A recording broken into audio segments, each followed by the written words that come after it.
በህይወታችን ውስጥ ከብዙ አይነት ሰዎች ጋር እንገናኛለን። አንዳንዶቹ እንደ ፀሐይ ብርሃን ናቸው፣ ሌሎቹ ደግሞ እንደ ጥላ ወይም እንደ ተዳፈነ ረመጥ አደገኛ ናቸው። ታዋቂው ፈላስፋ ኒኮሎ ማኪያቬሊ ከዘመናት በፊት የሰውን ልጅ ባህሪ ሲመረምር ለስኬት ጉዞ እንቅፋት የሚሆኑና ከመንገድ የሚያስቀሩ ህይወትን የሚያበላሹ 6 አይነት ሰዎችን ለይቷል። እነዚህን ሰዎች ለይቶ ማወቅ ማለት ህይወትን ከአደጋ መጠበቅ ማለት ነው። አብዛኛው ሰው ሊቀበለው የሚፈራው አንድ አስፈሪ የሰው ልጅ ተፈጥሮ እውነታ አለ። ሁሉም ሰው ከችግር መውጣት አይፈልግም። በዚህ ዓለም ላይ ወደ ላይ የሚያወጣቸውን እጅ የማይፈልጉ ሰዎች አሉ። እነርሱ የሚፈልጉት መልህቅ ነው። እጃችሁን ከዘረጋችሁላቸው ከውሃው ውስጥ አይወጡም፣ ይልቁንም እናንተን ወደ ውስጥ ይጎትቷቸዋል።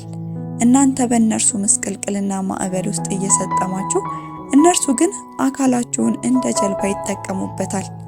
እንደዚህ አይነት ሰዎች ብዙዎቻችሁ አጋጥመዋችሁ ያውቁ ይሆናል። ምናልባትም አሁን በዚህ ሰዓት በእንደዚህ አይነት ችግር ውስጥ እያለፋችሁ ያላችሁ ሰዎችን ትኖሩ ይሆናል። ሁልጊዜ ችግር የማያጣው ጓደኛ፣ ነፍሳችሁንና እናንተነታችሁን እያጠወለገ ትዕግስታችሁን የሚጠይቅ የፍቅር አጋር፣ ጉልበታችሁን፣ ጊዜያችሁን፣ ገንዘባችሁንና ሰላማችሁን ወስደው በምሬት የሚመልሱላችሁ የቤተሰብ አባላት። ልትረዷቸውና ልታቆሟቸው ትሞክራላችሁ። እራሳችሁን መስዋዕት በማድረግ ለእነርሱ ያላችሁን ፍቅር ለማሳየት ትሞክራላችሁ። እናንተም በምላሹ ጥሩ ነገር ትጠብቃላችሁ። ነገር ግን ብዙ ጊዜ እውነታው በተቃራኒው ይሆናል። ሁልጊዜ ጥሩ ለመሆን የሚሞክር ሰው ጥሩ ባልሆኑ ሰዎች መካከል ጥፋቱ የተረጋገጠ ነው። ገደብ የሌለው ርህራሄና መስጠት በጎነት አይደለም፣ ድክመት ነው። አዳኞች፣ ጥገኛ ተውሳኮችና ሆን ብለው አላዋቂ የሚሆኑ ሰዎች ባዶ ቅርፊት እስክትሆኑ ድረስ የሚበዘብዙበት ገዳይ ድክመታችሁ ነው። ለዚህ ነው ማኪያቬሊ አሁን ከዚህ በታች ለምናያቸው 6 አይነት ሰዎች ምንም አይነት ዋጋ እንዳትከፍሉ የሚያሳስበው። አንደኛ፣ ጊንጡ። በድሮ ጊዜ ነው አንድ ጊንጥ እንቁራሪትን ወንዝ እንድታሻግረው ይጠይቃታል። እንቁራሪቷ አይሆንም፣ ትነድፈኛለህ፣ እሞታለሁ ትለዋለች። ጊንጡም ለምን ይህን አደርጋለሁ? ካደረኩ እኮ አብረን ነው የምንሰጥመው ይላታል። በሎጂኩ መሰረት ተስማማና ታዝለዋለች። ወንዝ መሃል ሲደርሱ ጊንጡ እንቁራሪቷን ይነድፋታል። እየሰጠሙ ሳለ እንቁራሪቷ ለምን ብላ ትጠይቀዋለች። ጊንጡም ተፈጥሮዬ ነው ብሎ ይመልስላታል። በዚህ ዓለም ላይ ተፈጥሯቸው ክህደት፣ ተፈጥሯቸው ማጥፋት፣ የሰውን ደስታ መንጠቅ የሆኑ ሰዎች አሉ። 1000 ጊዜ ይቅር ያላችሁት ሰው ይከዳችኋል። ይቅር ትሉታላችሁ፣ ይሰርቃችኋል።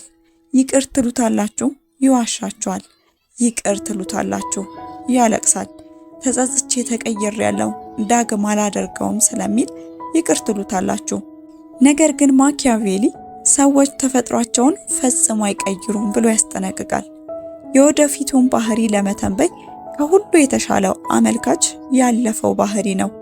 ጊንጡን ከውጤቶቹ ስታድኑት እንዲያድግ እየረዳችሁት አይደለም፣ መረጃውን እያዛባችሁበት ነው። ነድፎም በህይወት መኖር እንደሚችል እያስተማራችሁት ነው። እንዲጎዳችሁ እያሰለጠናችሁት ነው። በተቀበላችሁት ቁጥር ለራሳችሁ ያላችሁ ክብር ይቀንሳል፣ እነርሱም ለእናንተ ያላቸውን ክብር ያጣሉ። ራሱን በዝቅተኛ ሁኔታ ለሚያስተናግድ ሰው እንዴት ክብር ይሰጣል? ይቅርታን እንደ ምህረት ሳይሆን እንደ ፈቃድ ያዩታል። ክህደት ስህተት አይደለም፣ ልማድ እንጂ። ታሪክ ደጋሚን እየገጠማችሁ ከሆነ በጣም ከባድ የሆነውን ተግባር መፈጸም አለባችሁ። እርሱም ቆርጦ ማውጣት ነው። ቀስ በቀስ ልታደርጉት አትችሉም። የሩቅ ጓደኛ ወይም ቤተሰብ ልታደርጉት አትችሉም። ሙሉ በሙሉ እስከ ወዲያኛው መቁረጥ አለባችሁ። ያሳምማል። የገዛ እጅን እንደ መቁረጥ ይሰማችኋል። ነገር ግን ያ እጅ ጋንግሪን አለው፣ በስብሷል። ካቆያችሁት መርዙ ልባችሁ ላይ ይደርስና ትሞታላችሁ። ጊንጡን ማዳን አይቻልም፣ ተፈጥሮ ነው። የምትችሉት ማራቅ ብቻ ነው። አርቁት። ሁለተኛ፣ ምስጋና ቢሶች። ምስጋና ቢስ ሰው ለሰራችሁለት መልካም ስራ፣ ላደረጋችሁለት ድጋፍ፣ ለከፈታችሁለት በር፣ ለከፈላችሁለት መስዋዕትነት ምንም አይነት ዋጋ የማይሰጥ ነው። እነዚህ ሰዎች እርዳታ ይጠይቃሉ፣ እርዳታችሁን ይቀበላሉ፣ ከዛም በእርዳታችሁ ይከፋሉ። ምስጋና ቢሱ ሰው በጥልቅ ይገባኛል አስተሳሰብ የተመረዘ ነው። ደግነታችሁን እንደ ስጦታ ሳይሆን እንደምትከፍሉት ዕዳ ነው የሚያዩ። መጀመሪያ ስትረዱት በጣም ያመሰግናችኋል፣ ጥሩ ስሜት ይሰማችኋል። ሁለተኛ ጊዜ ሲጠይቃችሁ ያለማመንታት ትረዱታላችሁ፣ ምስጋናው ይቀንሳል። ሶስተኛ ጊዜ ግን አይጠይቃችሁም፣ ይጠብቃል እንጂ። ካዘገያችሁበት ይበሳጫል። ወዳጅ ለወዳጅ ይደርሳል ብዬ ነበር የሚል ወቀሳ አዘል ንግግር ይናገራችኋል። ይህ መጨረሻ የሌለው ጉድጓድ ነው። ምንም ያህል ብትሰጡ በውስጡ ያለውን ባዶነት መሙላት አትችሉም። ምክንያቱም ባዶነቱ የገንዘብ እጥረት ሳይሆን የባህሪ እጥረት ነው። እንዲህ አይነቱን ሰው ስትረዱ የማትወጡትን ችግር ትፈጥራላችሁ። እናንተ የበላይ እርሱ ደግሞ የበታች ይሆናል። የሰው ልጅ ደግሞ ጥገኛ የሆነበትን ሰው ይጠላል። ምክንያቱም ጥንካሬያችሁ ድክመታቸውን፣ ደግነታችሁ እራሳቸውን መቻል አለመቻላቸውን ስለሚያስታውሳቸው ነው። እነዚህን ሰዎች እንዴት መለየት ይቻላል? ፈትኗቸው። ለትንሽ ጥያቄ አይሆንም በሏቸው። ለምላሻችሁ የሚሰጡት አጸፋ ስለ ባህሪያቸው ማወቅ ያለባችሁን ሁሉ ይነግራችኋል። ጤናማ ሰው ድንበራችሁን ያከብራል። መጨረሻ የሌለው ፍላጎትና ጥገኝነት ግን በቁጣ የጥፋተኝነት ስሜትን በማሳደር ወይም በድንገተኛ ቅዝቃዜ ምላሽ ይሰጣል። ቧንቧውን ስለዘጋችሁት ሊቀጣችሁ ይሞክራል። ይህን ምላሽ ካያችሁ ሩጡ፣ ከነዚህ ሰዎች አምልጡ። እራሳችሁን መስዋዕት በማድረግ ለማይገባቸው ሰዎች ዋጋ አትክፈሉ። ሶስተኛ፣ እድለ ቢስ። ማኪያቬሊ በደረሰበት ጥናት መሰረት ሰዎች ራሳቸውን ከእድለ ቢሶች ማራቅ እንዳለባቸው ይመክራል። አንዳንዶች የእድል ሰለባዎች ሳይሆኑ የገዛ ጥፋታቸው አርክቴክት መሆናቸውን አረጋግጧል። ባገኛችኋቸው ቁጥር ስለ ራሳቸው ምንም ጥሩ ወሬ የሌላቸው፣ ስላጋጠማቸው ችግር የሚተነትኑ፣ ሙሉ ህይወታቸው ችግር ብቻ የሆነ፣ ማሳበቢያቸው ደግሞ እድል ነው። ደጋግመው እድለ ቢስ ነኝ ይላሉ። ግን እውነታው እነዚህ ሰዎች የተሰጣቸውን እድል ያባከኑ፣ ሌሎችን ለመንጠቅ ሲሮጡ የራሳቸውን ያጡ፣ ሰርተው ያገኙትን ገንዘብ ይጨፍሩበትና ቁም ነገር ላይ ሳያውሉ ይቀራሉ። እንደ ሰው ስለ ነገ አያስቡም። ነገ ላይ ሲደርሱ እናንተን መጠቀሚያ ለማድረግ ይሞክራሉ። ጉድለታቸውን ሁሉ እናንተ እንድትሞሉ ይጠብቃሉ። እናንተ የራሳችሁን ህይወት አቁማችሁ የእነርሱን ጎዶሎ ስትሞሉ እንድትኖሩ ይፈልጋሉ። ሰዎቹ ማለቂያ የሌለው የመጥፎ እድል ጅረት ናቸው። መጀመሪያ አካባቢ ታዝናላችሁ። እንዴት አንድ ሰው ይህን ያህል መከራ ይደርስበታል ብላችሁ ታስባላችሁ። ገንዘብ ትሰጣላችሁ፣ ምክር ትለግሳላችሁ፣ ማድረግ የምትችሉትን ሁሉ ታደርጋላችሁ። ነገሮች ለሳምንታት ወይ ለወራት የተስተካከሉ ይመስላሉ። ከዛ ግን የባሰ ሆኖ ይመጣሉ። የሰጣችሁት ብር ያልቃል፣ የጀመሩት ስራ ይቆማል። ምክንያቱም በአዲስ አስቸኳይ ችግር ይዋጣሉ። መጥፎ እድል ተላላፊ ነው። ይህ አስማት አይደለም፣ ሳይኮሎጂ ነው። በቋሚነት እድለ ቢስ ነኝ የሚሉ ሰዎች ጥሩ የውሳኔ አሰጣጥ፣ ዲሲፕሊን እና ራስን ማወቅ የሌላቸው ሰዎች ናቸው። የችኮላ ውሳኔዎችን ያደርጋሉ። ጠቃሚ ምክር የሚሰጧቸውን ሰዎች ምክር አይቀበሉም። ማስጠንቀቂያ ምልክቶችን ችላ ይላሉ። ዋጋ የከፈሉላቸውን ሰዎች ያስቀይማሉ። በአስተሳሰባቸው ሰነፎችና በድርጊታቸው ቸልተኞች ናቸው። ነገሮችን ከተለያየ አቅጣጫ የማየት ክፍተት አለባቸው። አስገራሚው ነገር ደግሞ ፈጽሞ ኃላፊነትን አይወስዱም። ሁልጊዜ ዓለም ነው በእነርሱ ላይ የሚያደርገው። ሁልጊዜ መጥፎ እድል ነው። ይህን የችግር አርክቴክት ለማዳን ከሞከራችሁ ምስቅልቅሉን ወደ ራሳችሁ ህይወት ትጋብዛላችሁ። ዘወትር አንድን ሰው እንደ ዣንጥላ ሆናችሁ መሸፈናችሁን አቁሙ። ወደ ኋላ በሉ። ዝናቡ ይዝነብበት፣ ይብረደው። ምክንያቱም የራሱን መጠለያ መገንባት እንደነበረበት ወይም እንዳለበት የሚያስተምረው ብርዱ ብቻ ነው። ርቀታችሁን ጠብቁ። መጥፎ እድል ተላላፊ ነው። አራተኛ፣ ምቀኛው። በጥርስ የሚሸነግላችሁ ሰው በጣም ቅርባችሁ የሆነ አጥፊያችሁ ነው። የኖረ ጓደኛችሁና አቻችሁ ነው። ግን እናንተ ስታድጉና ሲሳካላችሁ፣ ስትሻሻሉ እሱ ግን እንደነበር የቀረ። ይህንን መቋቋም አይችልም። ግን ብልጥ ነው። በግልጽ አያጠቃችሁም። ግልጽ ጠላቶች ቀላል ናቸው። ሰይፋቸውን ታዩታላችሁ። ፈገግተኛው አጥፊ ግን ጩቤውን ከፈገግታው ጀርባ ይደብቃል። እናንተን ከራሳችሁ ስኬትና ምኞት ሊታደጋችሁ ይሞክራሉ። ጥሩ ዜና ስትነግሯቸው የሚመልሱትን ምላሽ አስተውሉ። አንድ መልካም እድል አገኘው ብላችሁ ስታጋሩ ጥሩ ነው ግን የሚል ምላሽ ይሰጣሉ። የሥራ እድገት አገኘው ብትሏቸው ጥሩ ነው ግን የሥራ ሰዓቱ አስቸጋሪ አይደለም? ራስን እንዳትጎዳ ስለምጨነቅልህ ነው ይሏቸዋል። ተንኮላቸውን፣ የውሸት መቆርቆርን፣ ምቀኝነታቸውን በጥበቃ ቋንቋ ይሸፍኑታል። በውስጣችሁ የጥርጣሬ ዘር ሊዘሩ ይፈልጋሉ። በራስ መተማመናችሁን ዝቅ አድርገው ወደ እነርሱ ደረጃ እንድትወርዱ ይፈልጋሉ። ሰዎች አሁን ላለው ፍላጎት ለመታሰር ዝግጁ ስለሆኑ የሚያታልል ሰው ሁልጊዜ መታለል የሚፈቅዱ ሰዎችን ያገኛል። ምቀኛ ሰው ከስኬታችሁ ሊያድናችሁ ይፈልጋል። ምክንያቱም የእናንተ ስኬት የእነርሱን ውድቀት የሚያሳይ መስታወት ነው። አብራችሁ በማደግ ወደ እናንተ ደረጃ ለማውጣት ብትሞክሩ ሳያውቁት ወይም ሆን ብለው ጉዞውን ያደናቅፉታል። ለትልቅ ስብሰባ ዋዜማ ድራማ ይፈጥራሉ። መጥፎ ምክር ይሰጧችኋል። ሚስጥራችሁን ለተፎካካሪያችሁ ሊያጋልጡ ይችላሉ። እንድታሸንፉ አይፈልጉም። ምቀኛን ማዳን አትችሉም። ብቸኛው መፍትሄ መደበቅ ነው። እቅዶቻችሁን፣ ድሎቻችሁንና ደስታችሁን ደብቁ። በእነሱ ዙሪያ ስትሆኑ አሰልቺ ሁኑ። ስራ እንዴት ነው ሲሏችሁ ታውቁት የለ ትግል ነው፣ ከባድ ነው በሏቸው። የሚፈልጉትን መከራ መግቧቸው። ታዲያ አስተውሉ፣ ይህ ለምቀኞቻችሁ ነው። ድሎቻችሁን ግን ለእውነተኛ ወዳጆቻችሁ ብቻ አቆዩ። በተደጋጋሚ አንድ ወደ አይምሯችሁ የሚመጣ ሐሳብ አለ። ከእነርሱ ለመነጠል ባለመፈለግ እኔ የተለየው ነኝ እለውጣቸዋለሁ ትላላችሁ። ግን ልንገራችሁ፣ ይህን ድምፅ ግደሉት። ይህ ድምፅ ህሊናችሁ ሳይሆን ኢጎ ነው። የሰውን ተፈጥሮ ለመቀየር አቅም አለኝ ብሎ ማሰብ ትዕቢት ነው። አምስተኛ ሰለባ ወይም ተጠቂው። ለህይወቱ ውድቀት ዘወትር ሌላን ሰው ተጠያቂ ያደርጋል። ማኪያቬሊ ኃይልን ከማንም በላይ ተረድቶ ነበር። ኃይል በሁለት መልክ እንደሚመጣ ያውቅ ነበር፣ በፍርሃትና በርህራሄ። አምባገነን ፍርሃትን ይጠቀማል፣ ደካማው ግን ርህራሄን ይጠቀማል።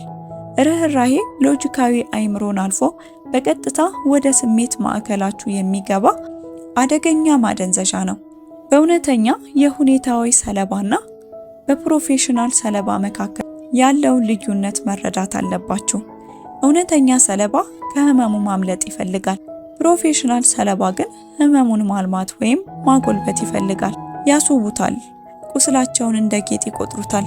እናንተም ለመከራቸው ዋጋ እንድትከፍሉ ይጠይቋቸዋል። ደካማነታቸውን እንደ ጦር መሳሪያ ይጠቀሙበታል። ለምሳሌ አብሯችሁ የሚኖር ሰው ወይም የትዳር አጋራችሁ አንድ ችግር ይፈጥራል ከሌላ ሰው ጋር ወይ ከቤተሰቡ ጋር። በዚያ ችግር ምክንያት ኑሯችሁን መቀጠል አልቻላችሁም። ችግሩን ፈቶ ማብቂያ እንዲያበጅለት ብትጠይቁትም እንዳልቻለ ይነግራችኋል። ነገር ግን ችግሩ ያልተፈታው መፈታት ስላልቻለ ሳይሆን ችግሩን እንደ መጠቀሚያ ቆጥሮ ለመጠቀም ነው። እና ይህን ሰው ለመርዳት ስትሞክሩ ልታሸንፉ የማትችሉት ጨዋታ ውስጥ ትገባላችሁ። ምክንያቱም እነርሱን ማዳን ማለት ምክንያታቸውን መንጠቅ ማለት ነው። ከችግር ከወጡ ምክንያት ያጣሉ። ከጠነከሩ ደካማነታቸው የሚያመጣላቸውን ትኩረት ያጣሉ። ስለዚህ የምታመጡትን አማራጭም ሆነ የመፍትሄ ሐሳብ ይቃወሙታል። መሰላል ስትሰጧቸው እጃቸው እንደደከመ ይናገራሉ። ገመድ ስትሰጧቸው እጃቸውን እንደሚጎዳቸው ይናገራሉ። ልትጎትቷቸው ስትሞክሩ እራሳቸውን አዝለው የሞተ ክብደታቸውን እንድትሸከሙ ያስገድዷቸዋል። በሌሎች ርህራሄ ላይ የሚደገፍ ሰው ቤቱን በአሸዋ ላይ ይሰራል። እናንተ አዳኞቹ ግን ቤታችሁን በረግረግ ላይ እየሰራችሁ ነው። እነሱን ለማዳን በሞከራችሁ ቁጥር አቅመቢስነታቸውን እያረጋገጣችሁላቸው ነው። መሰበር መገበያያ ገንዘብ እንደሆነ እያስተማራችሁ ነው። ነገር ግን ትልቁ አደጋ እዚህ ጋር ይጀምራል። መሸከም አልችልም ብላችሁ ባቆማችሁበት ቅጽበት የተኩላው ለምድ ይገፈፋል። ፕሮፌሽናል ሰለባው በሚያስደነግጥ ጭካኔ ይዞርባችኋል። እንደ ክፉ ሰው ይስላችኋል። እንደ ጠላችኋቸው ይናገራሉ። እንደ ተበደሉ አክት ያደርጋሉ። ርህራሄና ድካማችሁን ጭካኔ ለማስመሰል ታሪኩን ያቀናብሩታል። ታሪኩን ለመዝጋት ክፉ ሰው ይፈልጋሉ እና እናንተ ደግ ለመሆን የሞከራችሁት ግን አመድ አፋሽ ሆናችሁ ትቀራላችሁ። ይህ አይነት ሰው ኃላፊነትን ስለማይወስድ እናንተን እንደ መሰላል ይጠቀምባችኋል። ሰለባነት የባህሪ ድክመት እንጂ የሁኔታዎች ውጤት አይደለም። ስድስተኛ ትዕቢተኛው ሞኝ። ይህ ደግሞ በስሜት ብቻ የሚነዳ በሌሎች የሚጠመዘዝ ካልተጠነቀቃችሁ የጤንነታችሁ ጠላት ነው። ትዕቢተኛው ሞኝ አይምሮ የሌለው ብቻ አይደለም። እንዲህ አይነቱ ሰው ማወቅን የሚጠላ እያጠፋም ቢሆን የራሱን ድምፅ ብቻ የሚሰማ ሰው ነው። ይህ ሰው ደጋግሞ ስህተት ሲሰራ ታያላችሁ። የተሳሳተ አጋር ይመርጣል። ተጭበርብሮ ኢንቨስት ያደርጋል። ሊጨርሰው የማይችለውን ጸብ ይጀምራል እና እናንተ በጥሩ ልባችሁ ገደል እየገባ እንደሆነ አይታችሁ ልትደርሱለት ትጥራላችሁ። ቁም፣ አስተውል፣ ልትወድቅ ነው ትሉታላችሁ።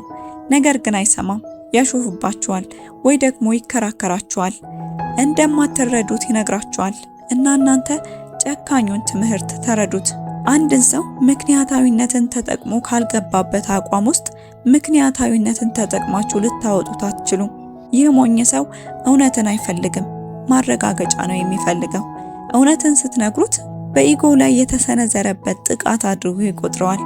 ስለዚህ ያጠቃችኋል። ንቃችሁኛል ይላችኋል።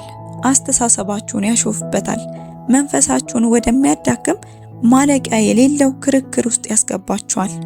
ከሁሉ የከፋው ደግሞ በስተመጨረሻ ገደል ሲገባ ያው ገደል መግባቱ አይቀርም፣ ከዚያም አይማርም። ንፋሱን ይወቅሳል፣ ጫማውን ይወቅሳል፣ እናንተንም ትኩረቴን ወሰዳችሁብኝ ብሎ ይወቅሳል። ለመማር ፍላጎት ለሌለው ሰው አስተማሪ ለመሆን መሞከራችሁን አቁሙ። በዝግ አእምሮ ውስጥ በብን ለማስገባት መታገል የእናንተን ግትርነት ያሳያል። ማኪያቬሊ ቀዝቃዛ አቀራረብን ይመክራል። ዝምታ። የሚጋፈጠው እውነት አስተማሪው ይሁን። ምክንያቱም እውነታ ጨካኙ አስተማሪ ነው። አይከራከርም፣ አይወያይም፣ በቀጥታ ውጤቱን ይሰጣል። ስለዚህ ትዕቢተኛው ሞኝ ሲናገር አታርሙት፣ አትከራከሩት። ዝም ብላችሁ እራሳችሁን ነቅንቃችሁ ይገርማል በሉት። ከዚያም ወደ ኋላ ተመለሱ። ግጭቱን በሰላም ርቀት ላይ ሆናችሁ ተመልከቱ። ምክንያቱም ይህ ሰው በማያውቀው መንገድ ራሱን ብቻ ሳይሆን እናንተንም አብሮ ወደ አዘቅት ሊያስገባችሁ ይችላል። የማያስብ ወዳጅ ከሚያስብ ጠላት የበለጠ አደገኛ ነው። እነዚህን 6 የሰዎች አይነቶች በህይወት ጎዳናችሁ ላይ የሚያጋጥሙ ስልታዊ ፈተናዎች ናቸው። ማኪያቬሊ እንዳለው ዓለም የዋህ ሰዎች የሚኖሩባት ገነት አይደለችም። ስለዚህ ጥንቃቄና ጥበብ የመኖር ዋስትናዎች ናቸው። በህይወታችሁ የተሳካለት ሰው ለመሆን በዙሪያችሁ ያለውን ሰው መለየት እንደ ተፈጥሮ ህግ መቆጠር አለበት። ማኪያቬሊ እንዳለው የሰው ልጅ ተፈጥሮ ተለዋዋጭ ነው። ስሜታችሁን ለእንደዚህ አይነት ሰዎች አሳልፋችሁ ሳትሰጡ በዋናው ግባችሁ ላይ ብቻ ማተኮር የሰላማዊ ሰው መገለጫ ነው። ውድ ቤተሰቦቼ የዛሬው ቪዲዮ ይህንን ይመስላል። እናንተም በህይወት መንገድ ላይ ያጋጠማችሁን ሰው በኮሜንት አጋሩኝ። ቪዲዮውን ከወደዳችሁት ላይክ፣ ለቻናሉ አዲስ ከሆናችሁ ደግሞ ሰብስክራይብ በማድረግ ቤተሰብ ሁኑ። በሌላ ቪዲዮ እስክንገናኝ በቸር ቆዩ።